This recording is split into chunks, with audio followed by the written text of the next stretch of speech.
తెలుగుదేశం మీ యొక్క జనసేన వంటి నాయకులు మీకు సిగ్గు లేదు, మానం లేదు. మీ భార్యను తిట్టట్టు మీరు గొప్పగా చెప్పుకుంటారు. ఆ సంస్కృతి మాకు లేదు. నేను చెప్పుకొని వాడమ్మ వాడు ఎవడో వెదవడో మాట్లాడితే వాడి కర్మకు వాడిని ఫోన్ చెప్పి మొదలు పెడతాం. అవి చూపించి మీరేమో ఒకవైపు సానుభూతి పొందాలని ప్రయత్నం చేస్తారు, ఒకవైపు మాకు సభ్యత లేదని చెప్పి మీరు చూపించే ప్రయత్నం చేస్తారు, ఒకవైపు సింపతి పొందేదాన్ని మీరు ప్రయత్నం చేస్తారు.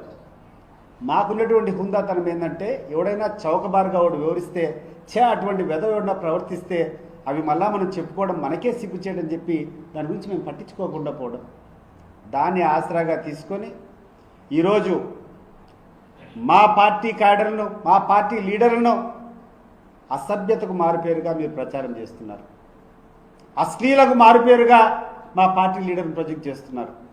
నేను అడిగినటువంటి ప్రశ్నకు సమాధానం చెప్పు. చంద్రబాబు నాయుడు అండ్ పవన్ కళ్యాణ్ మీ ఇద్దరు అసెంబ్లీలో జరిగినటువంటి సాంస్కృతిక కార్యక్రమాల్లో మీ వెకిలి చేష్టలు ఎప్పుడు నవ్వడు చంద్రబాబు నాయుడు.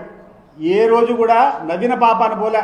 అటువంటి వ్యక్తి వెకిలిగా సునకానందంతో కొట్టుమిడిచి అని గసపెట్టి నవ్వినాడు. ఏమయ్యా అంత నవ్వు ఎందుకు వచ్చింది నాకు అర్థం కావడం లేదు. చంద్రబాబు నాయుడు చెప్పు ఒకసారి. నీ భార్యను ఎవడైనా అన్నప్పుడు నువ్వు పడతావు అదే మాట, అప్పుడు రాదే నీకు నవ్వు, ఇప్పుడు ఎందుకు వచ్చింది నవ్వు అని అడుగుతున్నా. మరి నువ్వు కూర్చొని మాట్లాడతావు నిజాయితీ గురించి, నీతి గురించి, అసభ్యత గురించి, అశ్లీలత గురించి.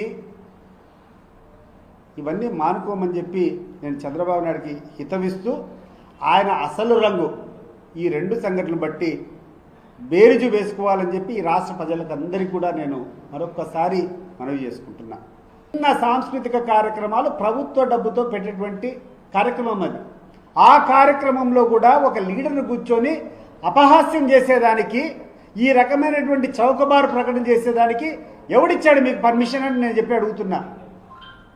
దీని ద్వారా నువ్వు ఏ రకమైనటువంటి సందేశాన్ని ఇవ్వాలనుకున్నావు ఈ రాష్ట్ర ప్రజలకు నేను అడుగుతున్నాను. దాన్ని నీ క్యారెక్టర్ ఏంది, నీ మనస్తత్వం ఏంది, నీ యొక్క క్యారెక్టర్ ఏందని దీన్ని బట్టి అర్థమవుతోంది.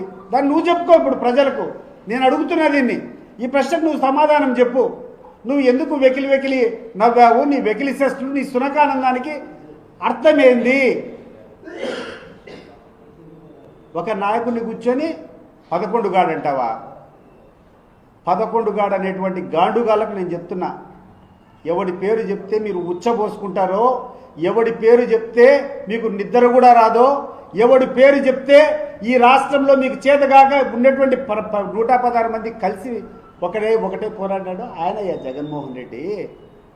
మీ విష ప్రచారాలు, మీరు చేసేటువంటి ఈ యొక్క పనికిరాని పనులన్నీ తీసుకొని మీకున్నటువంటి మీడియాలో మీరు చేసేటువంటి దుష్ప్రచారాన్ని నమ్మి ఒకసారి ఇచ్చినారు మీకు అధికారం. మీరు ఇచ్చినటువంటి ఫాల్స్ ప్రామిసెస్, మీరు చెప్పినటువంటి తప్పుడు వాగ్దానాలు, మీరు చేసేటువంటి ఒకసారి నమ్మి చేశారు. ఈరోజు తెలుస్తుంది.